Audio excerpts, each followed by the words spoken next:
320 chess করতে গিয়ে এত বাজে ব্যাটিং পাকিস্তানের এই ব্যাটিং লাইন আপের, খুবই সারপ্রাইজিং।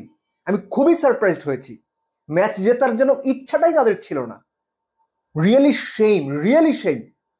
নিউজিল্যান্ডের কথা এলে আমি বলেছিলাম যে এই টিমটাকে আমি আমার বিবেচনায় 3টা চ্যাম্পিয়নশিপের দাবিদারের একটা মনে করি। এই ম্যাচে সেটা তারা প্রমাণ করেছে। নিউজিল্যান্ড পাকিস্তান ম্যাচ নিয়ে আলোচনার সময় আমি শুরুই করেছিলাম ট্রাই নেশন সিরিজের ফার্স্ট ম্যাচে গ্লেন ফিলিপস 6 নম্বরে নেমে 76 বলে 100 করে নট আউট ছিলেন। এই ম্যাচের প্রেক্ষাপট ওই ম্যাচের প্রেক্ষাপট অলমোস্ট সিমিলার।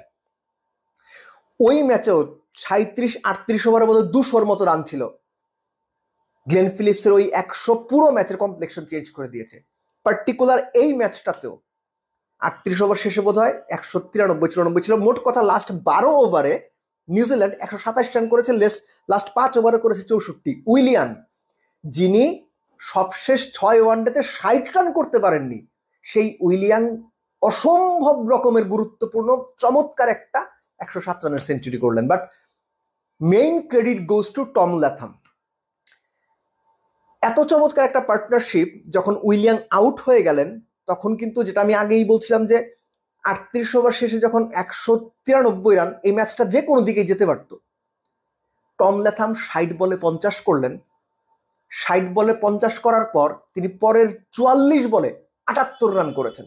আর গ্লেন ফিলিপসের কথা তো শুরুতেই বলছিলাম যে 39 বলে তিনি 61 রানের ইনিংসটা খেলেন। মোটামুটি ওই জায়গাটাতে এই যে 38 ওভার 193 ছিল, 90 থেকে 50 ওভার শেষে 320, এই খেলাটা যদি এখনকার আধুনিক ক্রিকেট আপনি খেলতে না পারেন, আপনার 5 বা 6 বা 7 নাম্বার ব্যাটসম্যানরা যদি 140-50 স্ট্রাইক রেটে টি-20-র মতো ওয়ানডেতেও ব্যাট না করতে পারে, ম্যাক্সিমাম ক্ষেত্রে ভালো ব্যাটিং উইকেটে আপনি ম্যাচ হারবেন।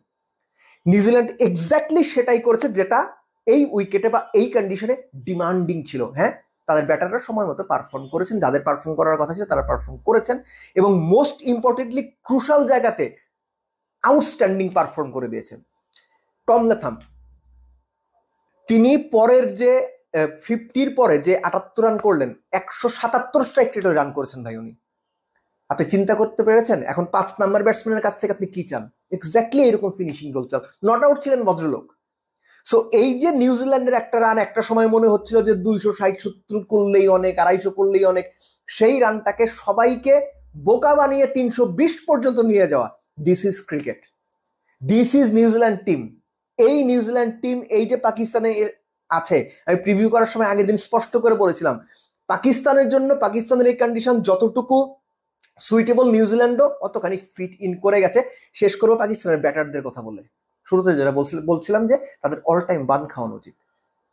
পাকিস্তানের ব্যাটিং না দেখতে খুব খারাপ লেগেছে, যে একটা দল 320 রান চেস করার যে মানসিকতা, সেই মানসিকতাটুকু পর্যন্ত দেখাতে পারলো না। পাকিস্তানের যারা সাপোর্টার আছেন, পাকিস্তানের যারা ক্রিকেট ভক্ত আছেন, তারা নিশ্চিতভাবে এইরকম একটা পারফরমেন্সে হেরে গেছে, এটা কোনো প্রবলেম না। কিন্তু যে অ্যাপ্রোচটা ব্যাটসম্যানরা দেখালেন, যে অ্যাপ্রোচে তারা ব্যাট করলেন, এই অ্যাপ্রোচ না এখনকার আধুনিক ক্রিকেটের সঙ্গে একেবারে বেমানান, কোনোভাবেই যায় না। But very well done New Zealand. Expect করবো এই গ্রুপ থেকে তারা যেন চ্যাম্পিয়ন হয়ে সেমিফাইনালে যান।